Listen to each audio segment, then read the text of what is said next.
Today is International Labour Day, a day that was originally chosen by socialist, labour and communist organisations. But today, this day is celebrated worldwide. May Day has its roots in the Anglo-Saxon custom which bids goodbye to winter and marks the beginning of summer.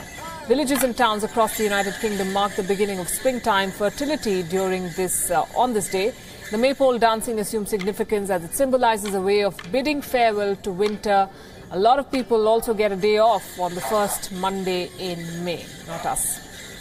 But what started as a day of celebration is increasingly becoming a day to mark protests. On the 1st of May every year, workers across the globe unite and rally in support of trade unionization, better working conditions, higher pay, better standards of living. In Hong Kong, an estimated 2,500 protesters took to the streets today to press for their demands for better rights and benefits. South Korean workers also took to the streets demanding better working conditions. Tens of thousands of these people gathered in the Seoul Square and chanted slogans while holding banners. In Taiwan, people flooded the streets in Taipei, calling for a referendum to repeal labour reform. Protesters gathered in front of a presidential palace before embarking on their march there. Immigrants in the United States planned big rallies as they accused the Trump administration of becoming everything they had initially feared. Marches and demonstrations have been planned from Florida to New York and to California. Immigrant rights groups also joined in to push for rolling back of harsh legislation against immigrants, demanding reform and legal status for these people. And the list does not end there. Countries like the Philippines, France, Spain, Cuba and Britain saw widespread marches pushing for demands to make due changes in labour legislation. So how did it all begin?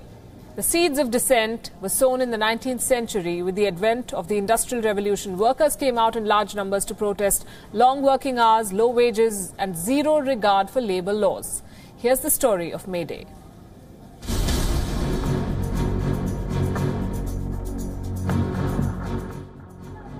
Philippines, Indonesia, South Korea, Taiwan, Iraq. Workers around the world took to the streets to commemorate the International Labour Day, to raise their voice against the existing policies, to speak up against the unfair treatment of the labour class, and to celebrate the value of their blood, sweat and tears. Over 80 countries in the world observe May 1st as a national holiday. Let's go back in time to understand why the 1st of May became a landmark day for workers across the globe. It has its origins in America. When the process of industrialization was at its peak in the 19th century, many workers started to feel the pinch. Their working hours stretched for 15 hours a day, improper wages, no job security led to massive resentment. They channelized their anger and turned their exploitation into a revolution. The trigger, however, was a riot in Chicago in the Haymarket Square in 1886. On May 1st, workers carried out a strike demanding an 8-hour workday. On 4th of May, the police acted to disperse the crowd where a bomb went off at the market. The police fired indiscriminately at the workers, leading to several deaths and injuries. In India, the Labour Kisan Party commemorated the first Labour Day in 1923 in Chennai. So has anything changed since 1886? Let's listen from the horse's mouth.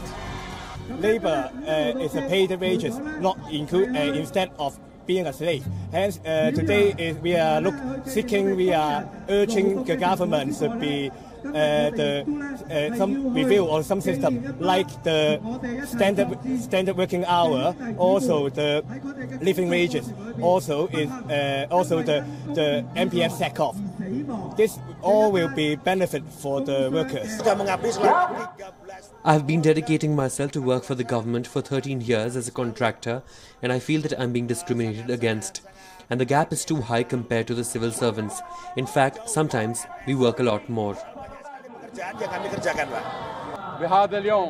On this day, I wish for the working classes to be treated fairly because we are oppressed and marginalized. I hope the Iraqi government follows the Western countries' model by appreciating the working class. As we are approaching national elections, everyone must participate to change the old faces that gave nothing to the working class and Iraq. Workers are the backbone of an economy. Can the governments of the day turn a blind eye to the deep-rooted resentment that's building up? Bureau Report, WION.